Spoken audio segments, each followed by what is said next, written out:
أعوذ بالله من الشيطان الرجيم بسم الله الرحمن الرحيم قل لو كان البحر مدادا لكلمات ربي لنفد البحر قبل أن تنفد كلمات ربي ولو جئنا بمثله مددا قل إنما أنا بشر مثلكم يوحى إلي أنما إلهكم إله واحد فمن كان يرجو لقاء ربه فليعمل عملا صالحا ولا يشرك بعبادة ربه أحدا صدق الله العظيم.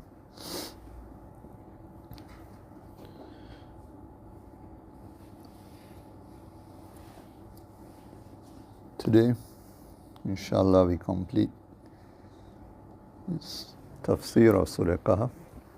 These last few ayat of Surah Kahf are few in number, but they're very deep in meaning.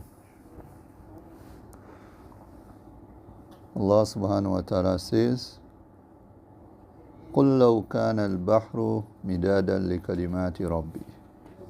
Say to them, O Muhammad, if the ocean was ink, لِكَلِمَاتِ رَبِّي, for the words of my Lord, لَنَفِدَ الْبَحْرُ, the ocean would run out. قَبْلَ أَن تَنْفَدَ كَلِمَاتُ رَبِّي, before the words of my Rabb runs out. وَلَوْ جِئْنَا بِمِثْلِهِ مَدَدًا, even if we bring بِمِثْلِهِ, equal to it, madada, as a supplement. Even if we bring equal to it as a supplement. So, meaning of this is that if the ocean here is al-bahr, alif lam lil jins, like how it doesn't mean part of the ocean, it means the entire ocean, right? Like we use language like that in English too.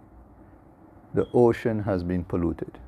We don't mean like just one particular beach or one particular section of the ocean. But when we say the ocean has become polluted, or it has become toxic, or the quality of the ocean has decreased over this many years, we mean the entire ocean.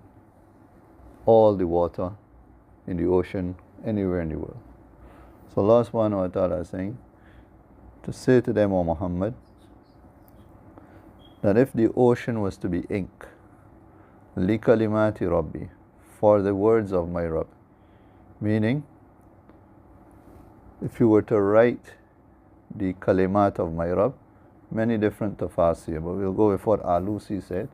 If you had to write the hikam, meaning the hikmah, the wisdom and the knowledge of Allah subhanahu wa ta'ala. Other mufassirin have said the praise of Allah subhanahu wa ta'ala. Some have said the power of Allah subhanahu wa ta'ala, right? And all can be attributed to kalimat, right?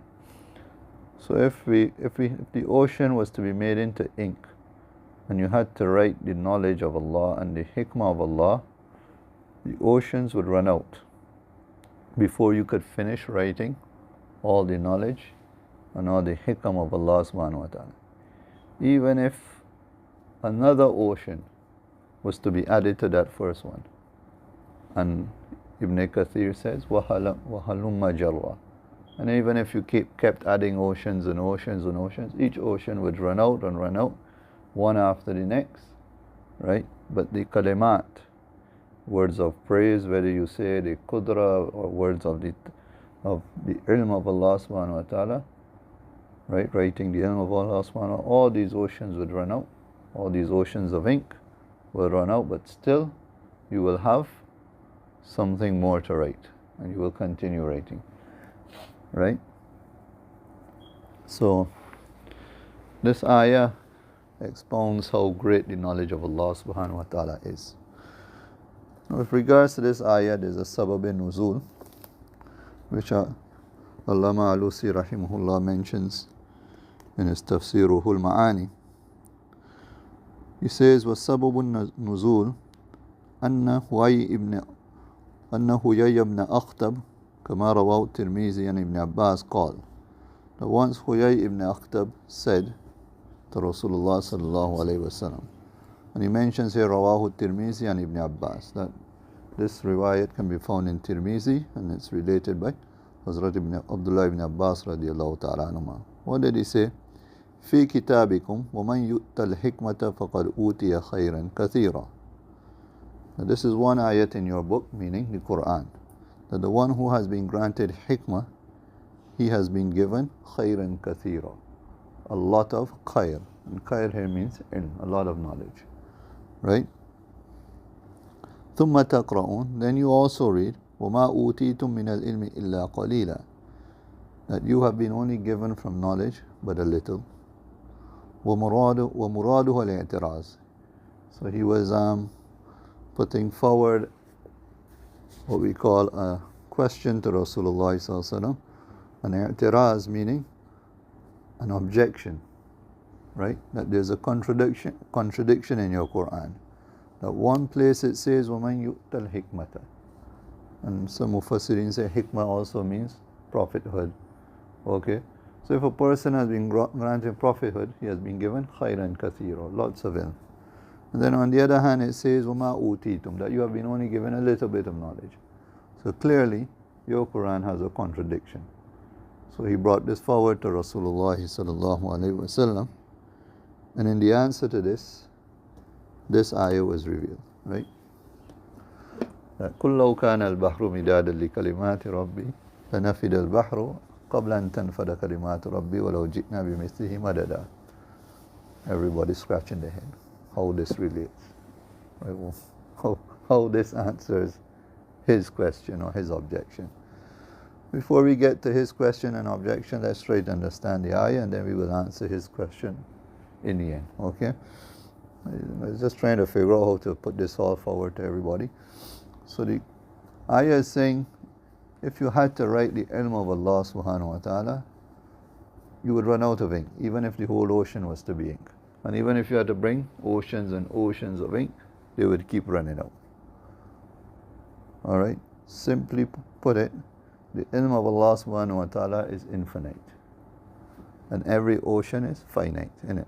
It has its limit. So even if you add 100 finites, it will still be finite at the end. But infinite will remain infinite. So this gives us what you can say, a perspective of how great the knowledge of Allah subhanahu wa ta'ala is, how great the hikam of Allah subhanahu wa ta'ala is, and how little we as insan know in comparison to Allah subhanahu wa ta'ala. We heard in the tafsir of the story of Khadir and Musa alayhi salam, that the bird came and it picked a bit of water out of the ocean, and Khadir told Musa alayhi salam that the amount of water that this has decreased from the ocean is like my knowledge and your knowledge put together in comparison to the knowledge of Allah subhanahu wa ta'ala. So to really bring this into perspective, sometimes we have to do a little tadabbur, just hearing it, we have to internalize it. Okay? Let's internalize it with ourselves. How much we don't know of our own selves. Right? We all fasted today.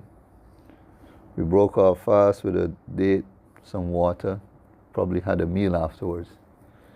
What we know about this meal is that we ate this meal. We were hungry, we were now satiated, we were now full. Okay? That's our knowledge with regards to our meal. Alright? Now when we ate those morsels of food, and that food entered our system, how much of that food becomes toxic? How much of that food becomes nutrients? From how much of that food is blood created? Right? And so forth. Do we know what's going on inside? How much of that food is actually being, can be nutritious to us? And how much of that food has been harmful to us? Right? If you're diabetic, how much of it will increase your glucose level. Alright? And if you suffer from any other sickness, what's going on inside of us, we have no idea. Right? And then in the end, that's why we say Bismillah wa barakatillah, right? I begin with the name of Allah and with the blessings of Allah. Because when we intake this food, all we know we did is we were hungry, and now I'm no longer hungry. That's about it, right? After that, what's going on inside? We don't have a clue. And this is our own self. We haven't left our body yet. This is me talking about my own internal self. And then we relieve ourselves. And when we relieve ourselves, we don't know how much toxins were relieved. And because of relieving ourselves, how much sickness we've just saved ourselves from. Or if we couldn't relieve ourselves, how much toxins would have gone back into our system and how ill we would have felt. We don't have a clue, right? All we know, if we can't relieve ourselves, doctors have, I would like an appointment, I come in by you. I need some laxative, you know what I mean? Something has to be done here. That's all we know, right? I'm uncomfortable because I can't relieve myself. I'm hungry, I ate and I feel full stop. Do we know anything beyond that? We don't have much knowledge of what's going on inside, right? We don't have a clue what's going on. And this is limited to every person, to his own self. Now Allah subhanahu wa ta'ala knows about everything that's going on inside me. Then He knows everything going on inside person number 2, 3, 4, 5, 6, and then all 6 billion or 7 billion on earth. And then all of us after we are gone, and the other 6, 7 billion that replace us, and on and on, and all those that were before us. And this is only relating to our bodies. We haven't even passed on from our bodies to what's going on in the environment and what's going on inside that animal and what's going on inside, that tree. We don't have a clue of what's really going on, right? So these are the kalimat of Allah subhanahu wa ta'ala. Now really think about it. By the time you write what's going on in my body, probably an ocean would finish right there and then, right? And then we start with person number 2 and 3 and 4. The kalimat of Allah subhanahu wa ta'ala are infinite. You can never come to an end, right? This is how great Allah subhanahu wa ta'ala is. And those who said that you cannot write the praises of Allah subhanahu wa ta'ala, we don't even know the ni'am of Allah subhanahu wa ta'ala to praise Him upon them. Right? If we don't even know what's going on in our body and what nutrition we are being granted by this food, how can we even praise Allah subhanahu wa ta'ala for the food we are actually taking in? Right? That's why we dua, right? Allahumma la uthni alayk. I cannot praise you, Allah subhanahu wa ta'ala. Anta kama athnayta ala nafsik. Right? You as you are kama athnayta ala nafsik. You are as you praise yourself. Because we don't even have the capacity or the intellectual power to even get near praising Allah subhanahu wa ta'ala. We can't. وَإِن تُعُدُّ نِعْمَةَ اللَّهِ لَا تُحْصُوهَا. Even if you try to count the ni'am of Allah subhanahu wa ta'ala, the bounties of Allah subhanahu wa ta'ala, you won't even be able to, count them. Because we don't even know them. First you have to know something to count them. And then when you can finally, even if you are able to count them, your lifetime is not even enough to praise Him on each bounty. So that's how exalted and how great Allah subhanahu wa ta'ala is. Just, just to start grasping a bit of the greatness of Allah subhanahu wa ta'ala. Or if a person has the education to speak about Allah subhanahu wa ta'ala, we'll all be here to suhoor time. And you can keep speaking and keep speaking and keep speaking about Allah subhanahu wa ta'ala. Because the greatness of Allah subhanahu wa ta'ala, as we said, is infinite. Right? Oceans will run dry. Inks, oceans of ink will run dry. But the praises of Allah subhanahu wa ta'ala, the bounties of Allah subhanahu wa ta'ala, the knowledge of Allah subhanahu wa ta'ala cannot be encompassed. Right? So this is what this ayah is teaching us.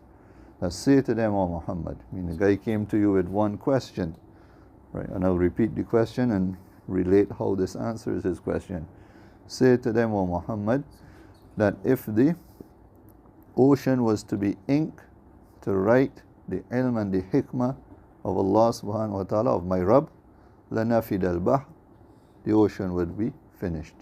The ocean would run dry. قَبْلَ أَن تَنْفَدَ كَلِمَاتُ رَبِّي, before the kalimat and the ilm of my Lord was to be finished. وَلَوْ جِئْنَا بِمِثْلِهِ مَدَدًا, even if we were to bring equal to it in supplement another ocean. And halum majarrad, as I said, Ibn Kathir says, and even if you keep bringing oceans and bringing oceans and bringing oceans, this is the point of the ayah. Ibn Kathir rahimahullah mentions that it's to exemplify that not just one or two, you keep bringing oceans, they will all that ink would keep running out, and the praises of Allah, the knowledge of Allah will not be encompassed. Now the question here, how does this answer Huway ibn Akhtab's question? Because he's saying in one ayah it says, وَمَنْ يُؤْتَ الْحِكْمَةَ فَقَدْ أُوتِيَ خَيْرًا كَثِيرًا. The one who has been given hikmah by the prophethood, فَقَدْ أُوتِيَ خَيْرًا كَثِيرًا, he's been given a lot of khair, a lot of knowledge. And then it says here, when we asked you about the ruh, O Muhammad sallallahu alaihi wasallam, the answer we got was, وَمَا أُوتِيتُ مِنَ الْإِلْمِ إِلَّا قَلِيلًا, that you have only been given a little knowledge. Now how does this answer this question? Where is the connect? Right? Allah is trying to tell you, if you are smart enough even to understand this, how are you going to understand me? Right? The way the question is being answered here is Allah is saying here, Qalil and Kathir are relative. More and less is a relative state, right? The ocean seems to be a lot in front of you today. It's plenty, right? It's great. It's one of the biggest creations. If you look at how large all that water mass is on the face of the earth, right?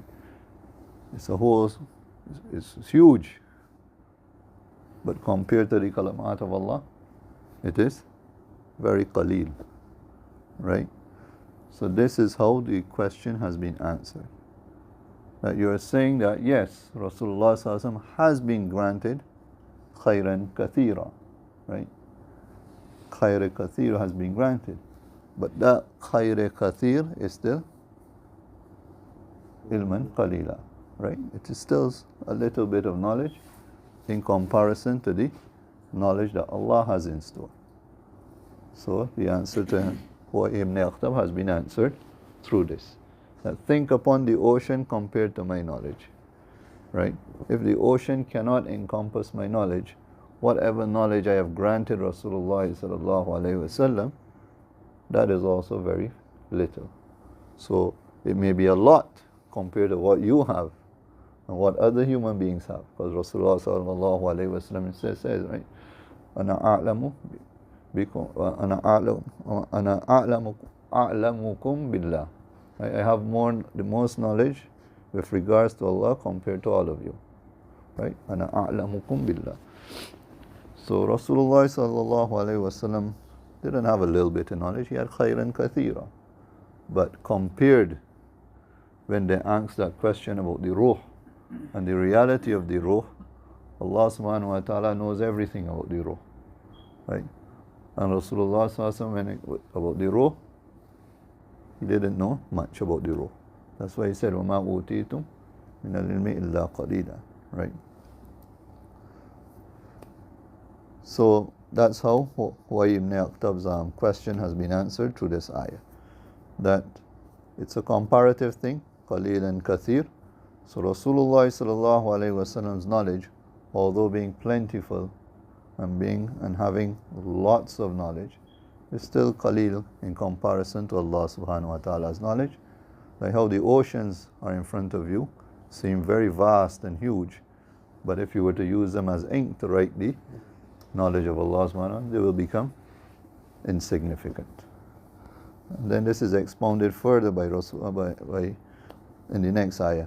قُلْ إِنَّمَا أَنَا بَشَرٌ مِثْلُكُمْ يُوحَى إِلَيَّ أَنَّمَا إِلَهُكُمْ إِلَهٌ وَاحِدٌ. And say to them that I am only a human being just like you. Yuha ilayya. Revelation has come on to me that annama ilahukum ilahun wahid, that your Lord is only one Lord. So Rasulullah sallallahu alaihi wasallam in the very next ayah has been commanded to let the people, the kuffar of Makkah, know that ana basharum mithlukum. Lucy here also mentions this is not to degrade Rasulullah sallallahu alaihi wasallam, but this is to elevate Rasulullah sallallahu alaihi wasallam. The same teachings that came within this surah are all being summarized here in these last few ayat. Because remember, when they came to Rasulullah sallallahu alaihi wasallam, they came as the hierarchy of society, right? And they also used to say this, that if Allah really wanted to send a prophet, He would have sent it from amongst one of us. There are people here who are more wealthier than you, who have more status than you. Why would He choose you? Right? He would have chosen one of us instead. One of us that have respect, that have power, that have some sort of, what you can say, following, social status, that we could have drawn the crowd. Why would He choose you, right? So Rasulullah being instructed to say that I am just like you. Because of your status or your social rank doesn't make you any better than me. So Rasulullah has been instructed to tell them, Innama ana basharum mithlukum. I am a human being just like you guys. Your social rank doesn't give you more right to prophethood, right? But we are still different because yuha ilayya, because revelation comes on to me, right? And this revelation is just some of the kalimat of my Rabb, right? Out of all the kalimat, out of that ocean of knowledge that my Rabb possesses, a few drops are given to me. Yuha ilayya. So this is what differentiates me from you still. Although we can say by social standard and by human standard we are the same, but yuha ilayya, we are still separated by this, that I receive revelation. And what is in my revelation? Annama ilahukum ilahun wahid. Right? That your Lord is only one, Allah subhanahu wa ta'ala. Not like you guys have done, the mushrik of Makkah, that you have made plenty of different idols and consider them to be your gods. No. In my revelation, what comes? That my Lord is one. And then the closing statement of this surah summarizes what life is all about. فَمَنْ كَانَ يَرْجُو لِقَاءَ رَبِّهِ فَلْيَعْمَلْ عَمَلًا صَالِحًا وَلَا يُشْرِكْ بِعِبَادَةِ رَبِّهِ أَحَدًا. فَمَنْ كَانَ, whomsoever hopes or carries the hope of the meeting of his Lord, فَلْيَعْمَلْ, he should do good actions. وَلَا يُشْرِكْ بِعِبَادَةِ رَبِّهِ أَحَدًا, and he should not associate anyone in the worship of his Lord. Okay. The section began with the illustration, or Allah subhanahu wa ta'ala drew a picture of Qiyamah at the beginning of this section. Like the day of Qiyamah is where it's all going to matter. And he closes this section with the same sort of picture. That from amongst you, whosoever wishes or has hope to meet his Lord, right? Mufassirin have translated yarju in many ways, right? As in whoever has khawfu, who has ever fear of that meeting of the Lord. Or whoever has ya'malu, whoever has the same word I just used, whoever has hope, right? And then in some tama'u, those who have this zeal to meet the Lord. Okay? The pious will have zeal, the not so pious will have a certain amount of fear, and then the in-between will have a hope to meet the Lord, and will have hope that when they actually meet the Lord, that what? They will find a treasure there in it, that they will meet the Lord in a state, in a situation or in a condition where the Lord will be happy with them. So that word ya'malu, those who have hope in meeting their Lord. فَلْيَعْمَلْ عَمَلًا صَالِحًا. You shouldn't just have hope and go thinking, well, sins have been paid for, I'm going to meet my Lord on a merry way. You know what I mean? And got the guys dancing with the coffin and going like it's a merry situation. This is what the world comes to. Right? They're going to meet their Lord, they're very happy. They think that all is well. Right? The sins have been paid for, dance with the coffin and go, you know what I mean? Don't wear dark colors, wear bright colors at this funeral. All type of madness. And have the drinking at the graveside, and they're pouring wine on the grave, and doing all type of nonsense. And this happens, this happens in our society here, and they're playing the music, and they think like, if you really study it, the gangsters all wear this cross on the thing, So they got a big cross on the chest, and they're shooting people. Because they know the cross, this doesn't pay for who I just killed, right? I'm killing his body, but it's being paid for. So ain't no problem, you know what I mean? They give themselves that self-satisfaction. And that's the condition of the funeral now. Because they have great hope in meeting their Lord. That everything is being paid for. But Allah says, no, فَلْيَعْمَلْ عَمَلًا صَالِحًا. If you have hope in meeting your Lord, do something about it. Right? Just don't spend your life in any wayward manner. فَلْيَعْمَلْ عَمَلًا صَالِحًا. You should do some good actions. And then also, do not allow your actions to go in vain. Because we read yesterday, see how everything is connecting again? وَلَا يُشْرِكْ بِعِبَادَةِ رَبِّهِ أَحَدًا. And do not associate anyone as a partner in the worship of your Lord. Mufassirin have also mentioned that this has been revealed with regards to riya, showing off with your actions. And some have kept it broad, that do not associate any partner in the worship of your Lord, meaning like how the kuffar have done. They have blatantly, which is called shirk jali, openly associated partners to Allah subhanahu wa ta'ala, or whether it's shirk kafi, the hidden shirk, meaning when a person worships his Lord, he worships him with other intentions of fame, or intentions of showing off that other people will call me pious. Right? وَلَا يُشْرِكْ. Do not let your actions, the same amal salih that you are doing, do not let it go in vain by associating any partners to Allah subhanahu wa ta'ala. We can even go a step further and say, right, do not even follow the footsteps of the shayateen, because in following the shaitan is a type of small shirk as well. You know what I mean? That instead of obeying the commands of Allah, you've obeyed the wasawis and the, you can say the injection of the whispers of, you've obeyed the whispers of shaitan instead of the commandments of Allah subhanahu wa ta'ala. So to protect those good actions you have done, وَلَا يُشْرِكْ بِعِبَادَةِ رَبِّهِ أَحَدًا, and do not associate anyone as a partner in the worship of your Lord. Subhanallah wa bihamdi, subhanakallahumma wa bihamdi. Ashhadu an la ilaha illa anta, nastaghfiruka wa natubu ilayk.